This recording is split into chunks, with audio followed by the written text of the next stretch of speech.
First, this idea was conceived in Davos on 23rd January. It was at minus 15 degrees centigrade. Lokesh garu పొద్దున్నే 7:00కో 7:30కో meeting arrange చేశారు.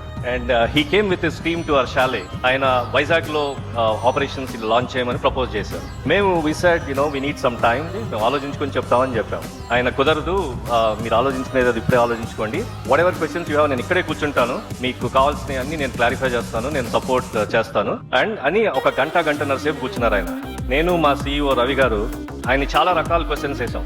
Stability గురించి, forward security గురించి, talent గురించి, state infrastructure గురించి ఆయన ఎంతో ఓపిక్గా చెప్పారు. ఆఫ్టర్ అబౌట్ గంటన్నర తర్వాత మేము కన్విన్స్ అయ్యి డైరెక్షనల్ గా ఓకే చెప్పాము. దానికి కూడా ఆయన కన్విన్స్ అవ్వలేదు. ఆయన వెళ్తా సో నెక్స్ట్ డావోస్ కల్లా ఇది మనం లాంచ్ చేయాలని చెప్పారు. సార్ ఇది మరీ అగ్రెసివ్ షెడ్యూల్, కుదరదేమో అంటే కాదు చేయాల్సిందే అన్నారు. The next Davos meeting is in January 2026. This is December 25. We are 1 month ahead of schedule.